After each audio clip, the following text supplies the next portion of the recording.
Morning. God, this camera's good. It's nowhere near as light as what that camera is showing. Nowhere near. Yeah, good morning. My group, again this morning. Yeah, we normally get them down here for about 7. It's 7:30. And yeah, they're not about. That's good for me.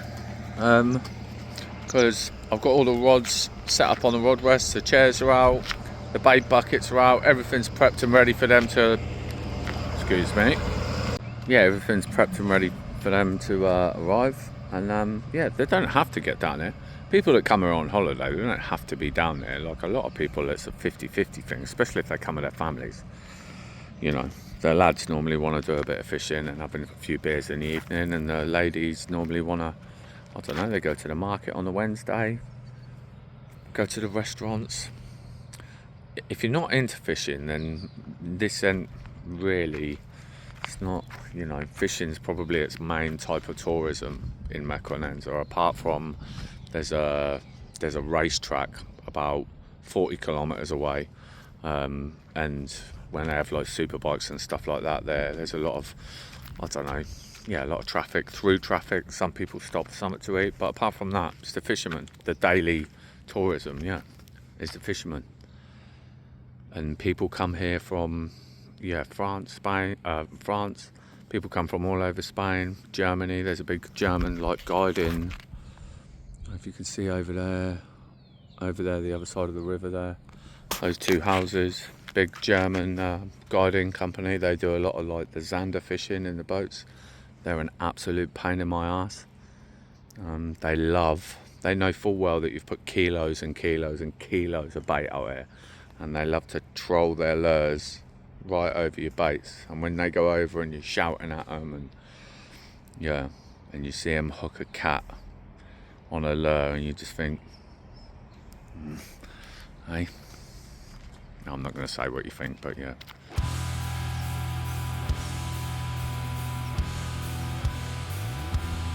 You know you can't slow down, but you're still in the race. Your mind stays young, but there's old on your face. Not a bad way to start a morning.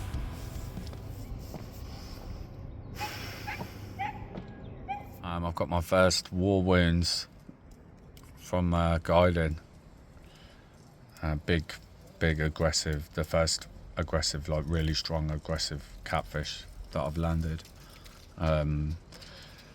Yeah, the other day he took 3 rods out. You know, the who was fighting him? Tiff, one of the boys of my group, was fighting him, hooked into him. He bolted downstream, took 3 other rods out, took us all over the place. And you know, as I've said before, I have the line go through my finger and my thumb so that I can guide the line down to my waist. And when the fish was about a metre away from me, he just come charging at my leg, and he bit me. He bit me on my leg. It's not much. Where are you? It's not much, but yeah. And then when I went to chin him, I wear gloves, and he went to bite me again, mate.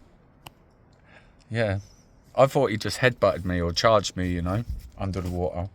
But he was big, mate, and he was strong. I love the fish, and fish safety and fish care is a priority. And I'm passionate about fishing, and I wish no harm on these fish. There's a strange thing that goes through me, my adrenaline. When the fishing line is going through my finger and thumb, and the boys are standing up on the bank and they're playing the fish, the line goes through my finger and thumb so that I can guide the line right down in front of me, so that when they're bringing enough line in, the fish is directly in front of me, and I can move it around and get its head facing me. I give it a couple of taps. I don't strike it, I just touch it, right? And if the fish has still got plenty more charge left in it, it'll bolt off, and whoever's playing the fish can continue playing the fish through my finger and thumb. The line goes through that. If the fish hasn't got loads of charge left in it, I'll attempt to chin him, because they try and death roll. When you grab them, they spin, and they've got very, very, very fine like almost like backward facing sharp Velcro bristles, if you like. That's how they get their prey in their mouth, and they shove it back, and they've got bone-like crushing pads. Yeah, and this fish was big, man. When the boys are playing the fish, I'm shaking.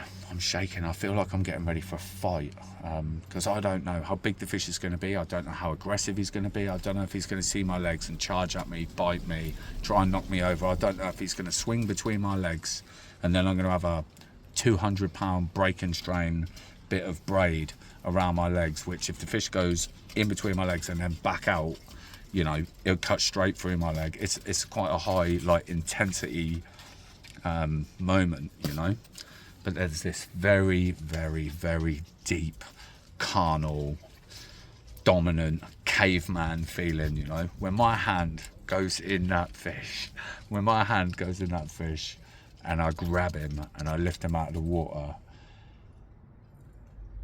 Yeah, or I just feel like I'm conquering nature. I know it sounds sad and full of testosterone, but there's just this feeling in me of just like, you're going nowhere, boy.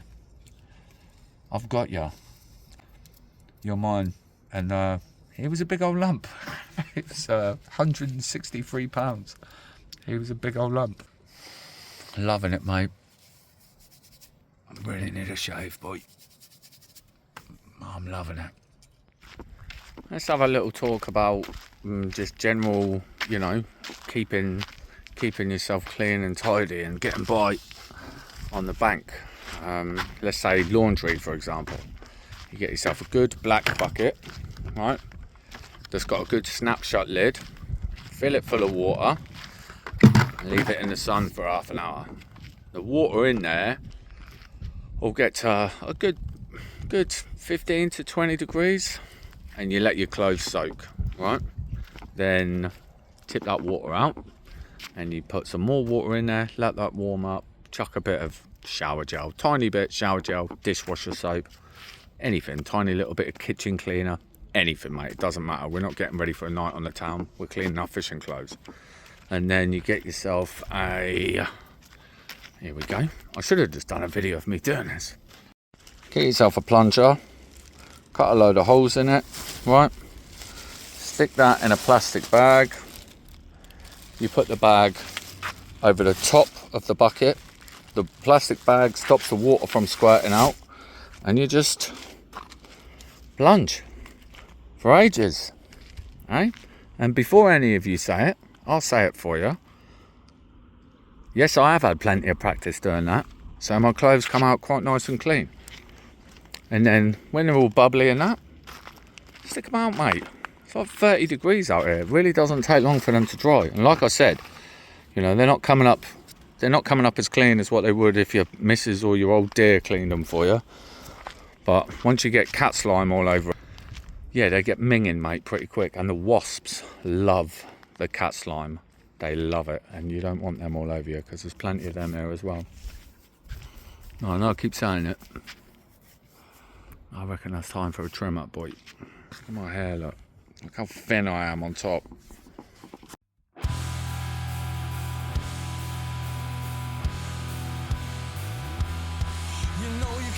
Slap headboard. See what we can do about this. But you're still in the race. Well, I'm not quite sure if I've got all of that, but that'll do. As for this monstrosity, do you know what? I quite like it. Done a little bit of a trim in there. That'll do, mate. I'm a geezer that lives in a tent side of the river. No need to look too posh, eh, boy? What else do I do to keep myself going? I've got a couple of solar panels here, and that's what I use to charge my phone. I've got one here that's a real cheap, decent one, 20 quid that was, and that just literally charges up this tiny little solar, this little pack, and then that runs 2 3-meter cable light bulbs. And anyone that's into fishing, get yourself, and they were 20 quid on Amazon, mate, and 4 or 5 hours of sunlight, you'll get, I think it's 9 hours on one bulb, or 4 hours on 2 bulbs, I think. Yeah, for your bivvies and that. Yeah, boy.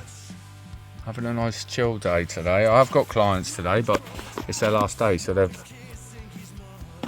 having a wander around by the dam, hoping to catch some zander, and yeah, nice and chilled. Doing a bit of filming, doing a bit of, you know, general maintenance and my version of cleanliness. I'm sure you've noticed there isn't a shower here. Baby wipes, mate. Baby wipes. And then once a week, when no one's watching, yeah, I fill a bowl up with hot water and get my exfoliation gloves on and give myself a good scrub.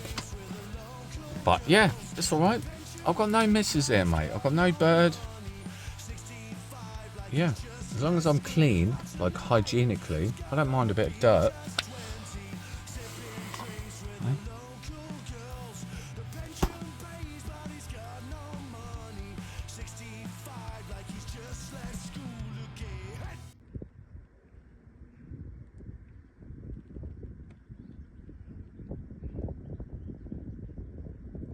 Want some more, mate?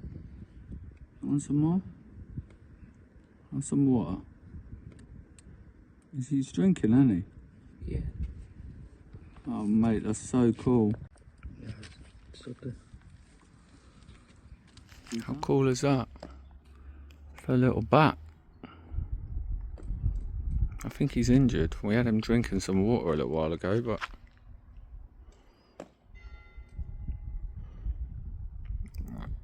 he kept trying to bite me when I was picking him up, so I just put my catfishing glove on.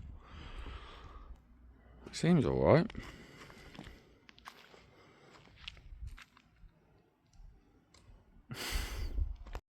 Got a new addition to the bivvy.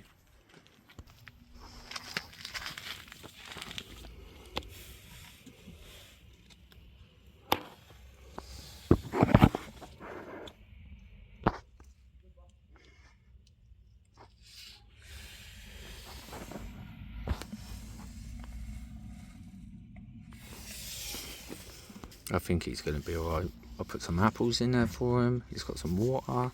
I've left the top open so he can breathe and he can get out if he needs to. But if he just needs to rest, then that's okay as well. Got myself a little mate.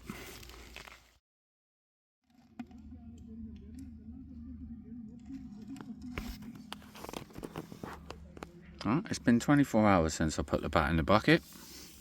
And he hasn't really done anything except hang upside down.